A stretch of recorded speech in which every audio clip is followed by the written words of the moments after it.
ধৈর্য ধরে কঠোর পরিশ্রম করার ইচ্ছা শক্তি আছে বলেই অপরিষ্কার ভাড়া বাড়িটাকে সুন্দর করে গুছিয়ে নিলাম।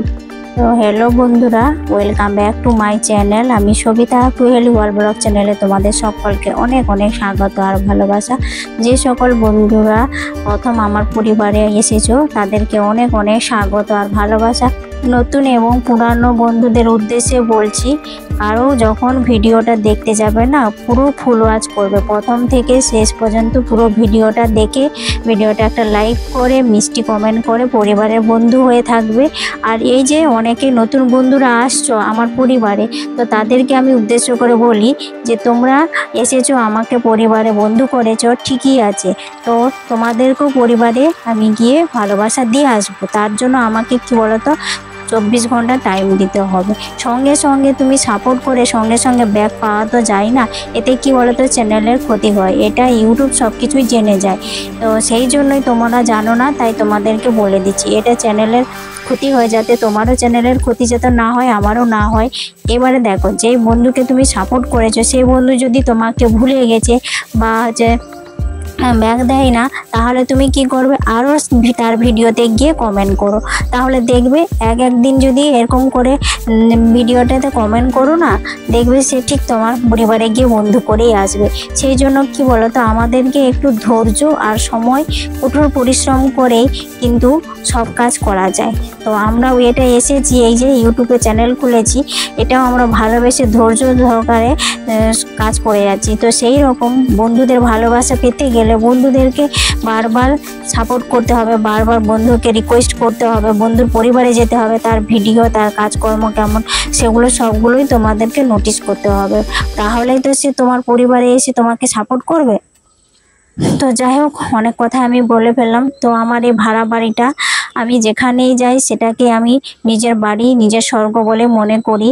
আর এই জন্যই আমি দেখো ধৈর্য ধরে কঠোর পরিশ্রম করে আর কি বলতো সংসারে সমস্ত কাজ করে দেয়। আর ইচ্ছা শক্তি আছে বলে সব কিছু কাজ সুন্দর করে গুছিয়ে করতে পারি।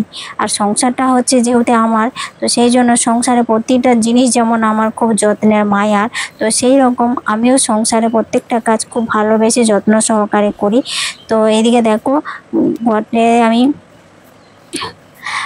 অনেকগুলো আজকে না জামা কাপড় কেচেছি, তো অনেকগুলো কেচেছি, এক গামলা মানে বড় একটা গামলায়।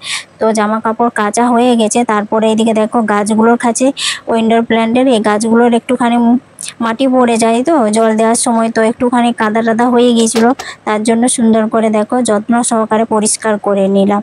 আর যেখানে আমি ঘর ঝাড় দেওয়ার সময় যেখানে একটু ঝুল বা কিছু দেখতে পাই, তো সেখানে আমি পরিষ্কার করে নিই। এটা হচ্ছে আমার একটা নেশা। এই কাজের নেশাটাই কখন যে আমাদের অভ্যাসে পরিণত হয়ে গেছে, তো আমরা বুঝতেই পারি না। আর এগুলো না করলে কিন্তু আমাদের দিন চলে না। তো দেখতে পাচ্ছ জামা কাপড় সব কেচে মিলে দিয়েছি। আর আগের দিন আমি ওই তোষকটাকে রোদে দিয়েছিলাম, আজকে না সব বালিশের কভারগুলো খুলে নিয়েছি, তো সব বালিশগুলো সব রোদে দিয়ে দিয়েছি। তো এইরকম যখন এই কাচি মানে বালিশের বা এসে বেডশিট বা বিছানার চাদরগুলো, তখনই বাইরে একটুখানি রোদে দেওয়ার চেষ্টা করি। কি বলো তো, এখন যা প্রচণ্ড গরম পড়েছে আর রোদে দেয়, আরে পিঁপড়ে টিপড়ে ধরে যায়। তো আমাদের পিঁপড়ে হয়নি, যেহেতু আমরা বিছানার উপর খাটে বাদে খাবার খাই না, সেই জন্যই পিঁপড়ে টিপড়ে হয় না। তাহলেও বলো তো একটুখানি রোদে দিলে বেশ ভালো হয়, যে তোষক বা বালিশের তুলোগুলো যে চুপসে বসে যায়, তো সেগুলো রোদে দিলে বেশ রোদেতে বেশ ফুলে ওঠে, তো ভালো লাগে আর কি। তো এইদিকে দেখো সকালে সমস্ত কাজ সেরে নিয়েছি, চান টান করে পুজো দিয়ে একবারে চলে এসেছি রান্নাঘরে। তো মেয়ের জন্য আমি নিজে দুজনেই খাবো, তো একটু দই চিড়া মাখিয়ে নিলাম। তো দই চিড়ে আর ওই যে নিয়েছি একটু বুঁদে মিষ্টি দিয়ে খেয়ে নিয়েছি। আর দুপুরে যে রান্নাটা করছি, লাল ডাঁটা আর কুমড়ো আর বেগুন দিয়ে একটা করছি, আর ডাল করে নিয়েছি। আর এদিকে মেয়ের জন্য একটুখানি পাঁপড় ভেজে নিচ্ছি। আর একটু ওই আজকে ভাবছি যে আজকে তো বারটা বলতে ভুলেই গেছি, তো আজকে হচ্ছে রবিবার, তো মেয়েকে আবার বিকেলে আমার ড্রয়িং স্কুলে দিতে যেতে হবে। তো এগুলো আমার মানে প্রতিনিয়ত কাজ, তো প্রত্যেক রবিবার হলে আমাকে মেয়েকে দিতে যেতে হয়। তো সব কাজ কিন্তু সংসারের মহিলাদের সব কাজ তো নিজেকেই দায়িত্ব সহকারে একা হাতেই তো করতে হয়। আর সংসারটা যেহেতু নিজের একার, তো সেই জন্য সমস্ত দায়িত্ব কর্তব্য নিজের কাঁধে তুলে নিয়েছি। তো সব কিছুই সুন্দর করে ম্যানেজ করার চেষ্টা করি। আর এদিকে দেখো ডিমটা আজকে অন্যভাবে রান্না করলাম। অনেকে দেখেছি তো ডিমটাকে অমলেটের মতো বানিয়ে তারপরে রান্না করে, তো আমিও আজকে রান্না করলাম এভাবে, তো খুব সুন্দর হয়েছিল খেতে। তারপরে এইদিকে দেখো যত সব জামা কাপড় বিছানার চাদর টাদর সব কেচেছি সব এখন এত যা প্রচন্ড পরিমাণে রোদ আর গরম জানো তো। তো 2 ঘন্টার মধ্যে সব জামা কাপড় শুকনো হয়ে একবার পাঁপড় হয়ে যাচ্ছে। তো তার জন্য দেখো একটা মাথায় এত প্রচন্ড রোদ না, গামছা নিয়ে নিয়েছি আর এই জামা কাপড়গুলো সব তুলে রেখে দিই একটু। আর খুবই গরম হয়ে গেছে তো সেই জন্য একটুখানি ঠান্ডা করে নিয়ে ওগুলোকে আবার ভাঁজ করে জায়গা মতো গুছিয়ে রেখে দেবো। তো এই দিকে দেখো তারপরে খাওয়া দাওয়া করে নিয়েছি, গোপালদেরকেও সেবা দিয়েছি। তারপরে এই যে এতগুলো জামা কাপড় না মানে পাহাড়ের সমান হয়েছে, এগুলোকে আমাকে এখন গুছিয়ে রাখতে হবে।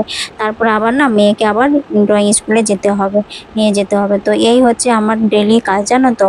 তো এই জন্য আমি ধৈর্য ধরে কঠোর পরিশ্রম করার আর ইচ্ছা শক্তি আছে বলে আমি সমস্ত কাজ সুন্দরভাবে ম্যানেজ করে নেই। তো এতে আমার কোনো কষ্ট মনে হয় না। তো যেহেতু সংসারটার প্রতিটা কাজ আমি ভালোবেসে করি তো তাই। এখন সব বালিশের কভার চাদর বিছানার চাদর টাদর সব সুন্দর করে ভাঁজ করে রেখে দিই। মেয়েকে ড্রয়িং স্কুলে দিতে যেতে হবে, তার জন্য এখন রেস্ট করারও সময় পাই না। মেয়ে কিন্তু এখনও ড্রয়িং এঁকে যাচ্ছে জানো তো, খাওয়া দাওয়ার পরে ওরও সময় পাচ্ছে না। তো আমি সেই ফাঁকে আমার কাজগুলো সেরে নিচ্ছি। তো মেয়েকে দিতে গেলে আমি তো আর আসি না বাড়ি, একবারে মেয়ের স্কুল ছুটি হয়ে যায় 7টার সময়, তখন আসি।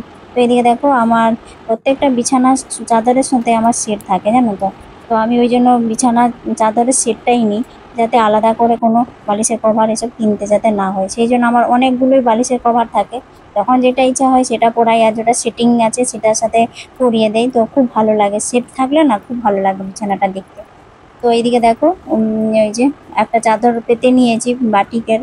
তো আজকে অন্যরকম পাতলাম, কোনো সেটিং বা সেট করা পাটিনি। তো তারপরে এই যে এই কভারগুলো আগেকার কেচেছিলাম সেগুলোই বের করেছি, আর আজকে যেগুলো কেচেছি সেগুলো গরম রয়েছে, তো সেই জন্য গরমগুলোকে রেখে দিলাম।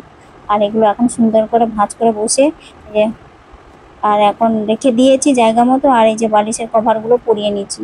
কি বলো তো, বালিশের এই কভারগুলো না, এই যে এখন আমরা একটু রেস্ট করবো বা শোবো, তো মাথায় এমনি বালিশটা তো মাথায় দেওয়া যায় না, মাথাটাই বালিশে যখন কভার না পরায় না বালিশগুলো একটু এখন খড়খড় টাইপের লাগে। তো ওই জন্য কভার পরিয়ে দিলাম সবগুলোই। আর আমার 3টে 5 বালিশের আছে জানো, তার হাজব্যান্ডের আলাদা একটা করে আছে। 3টে নিয়েছি কি বলতো, মেয়ে যখন ছোট ছিল তো, আর ও বেশি গড়া দেয় বিছানার, তো সেই জন্য ও কখন যে গড়িয়ে পড়ে যাবে সেই জন্য ওর বিছানার দিকে না আমি 2টো করে ঘেরা দিয়ে রাখি, বড় বড় বালিশের এইরকম। তো দুপুরে কি কি রান্না হয়েছে দেখো, এই যে অনেক কিছু আগের দিনের সবজিটাও ছিল সব বের করে নিয়েছি। তো খাওয়া দাওয়া করে নিয়েছি আর মেয়েকে এই যে ড্রয়িং স্কুলে দিতে চলে এসেছি। আর ভিডিওটা আমি এখানেই শেষ করছি। কেমন লাগছে অবশ্যই কমেন্ট করে